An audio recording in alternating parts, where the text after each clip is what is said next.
Hey friends, I want to show you how we're going to assemble the Quilt As You Go summer fun blocks. So I've gotten 2 of these fun little simple house blocks made, and I'm lining them up. Each of the backing fabrics is measured at 1 inch larger than the batting. So that means that I've got a 1/2 inch gap here between my fabrics and my batting, and I'm going to sew a 1/2 inch seam. That is really different for quilters. We typically sew a 1/4 inch seam. Now, because I've got lots of bulk and the thickness of the batting, I don't want this to go anywhere. So I'm going to put in some pins here, keep it in place before I start to stitch.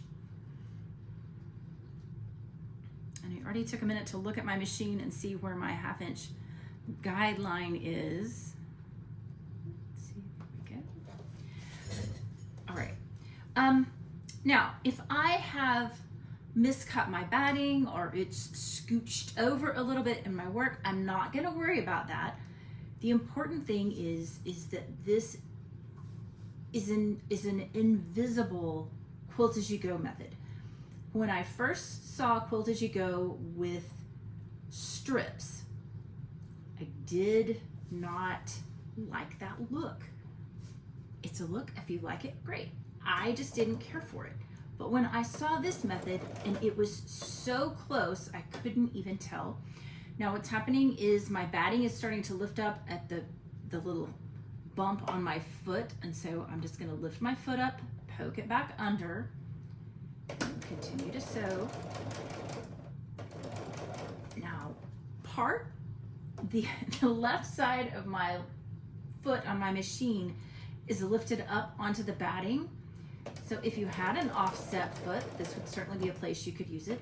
This is also a place that if you have your walking foot, let's see, you can lower that down. For me, my foot has to be up. I don't know if I can do it with the needle down. Let's see if I can do that while I'm still going. My needle's still down, foot is up though. So, yeah, there we go. Now I'll put the foot back down manually. All right.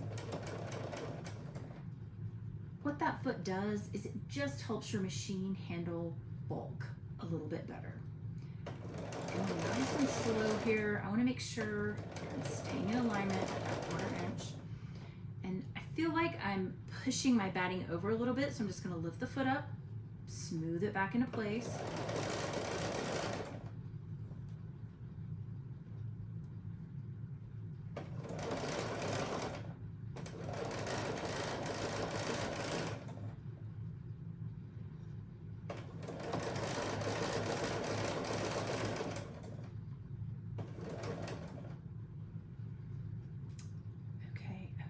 I should have had my little iron going.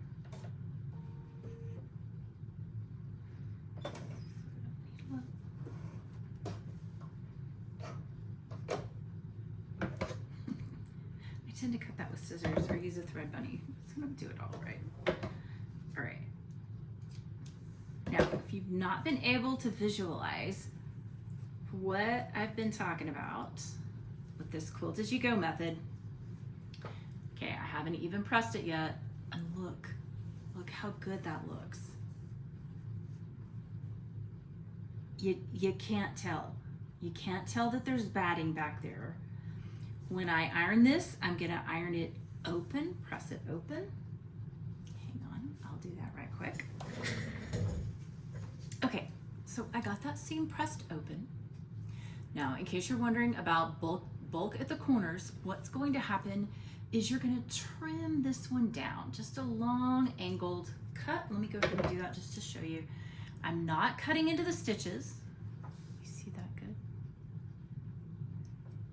Just a long cut, and what's going to happen is then when I sew the other blocks on at this corner intersection, it's not going to be bulky because I've reduced the width of that. But look how good this looks on the front. Like, if you've ever seen that Quilt As You Go method that you really probably didn't care for all the line pieces in the middle of it, that's it. That's how easy it is. And then when we put the backing on, we'll either pin or spray base the backing in place with a spray glue. And then what we'll do to quilt it is we'll just stitch in the ditch. So easy, friends. All right, there you go. There's our summer fun project. Cute little whimsical houses.